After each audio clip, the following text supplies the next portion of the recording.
ওম নমঃ শিবায়। আগামী 28শে নভেম্বর শনি মহারাজ মীন রাশিতে বক্র থেকে মার্গী গতিতে গোচর করবে।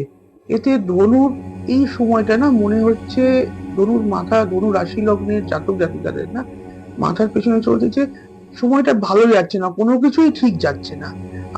আপনাদের বাড়িতে, কাজে, আপনাদের নিজেদের লাইফে সবকটা অ্যাসপেক্টে না কোনো কিছুই মনে হচ্ছে যেন ঠিকঠাক যাচ্ছে না। এই যে মনোভাব, মাথায় এই যে চিন্তাটা, এখান থেকে আপনারা কিন্তু একটু রিলিফ পাবেন।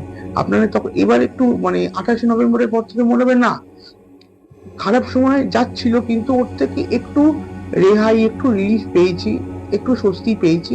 এখন মনে হয় এই সময়টাই ঠিক যাচ্ছে। তবুও বলবো নিজের বাড়ির লোকের শরীর স্বাস্থ্য নিয়ে কিন্তু একটু বেশি কেয়ারফুল থাকুন। আপনাদের কিন্তু ম্যারিড লাইফে কিন্তু একটু প্রবলেম আসতে চলেছে, মানে একটু কথা কাটাকাটি, মনোমালিন্য, এরকম কিছু একটা প্রবলেম হতে পারে, বা নিজের স্পাউসের যে শরীর স্বাস্থ্যতেও একটু প্রবলেম হতে পারে। এটাতে একদম চিন্তা করবেন না বা ভয় পাবেন না, একটু কেয়ারফুলি চলুন। বাড়তি কথা হলে, কোনো জায়গায় যদি বুঝতে পারছেন যে ঝগড়ার সৃষ্টি হতে পারে, সেই জায়গাগুলোকে অ্যাভয়েড করুন, তাহলেই ভালো যাবে। ওম নমঃ শিবায়।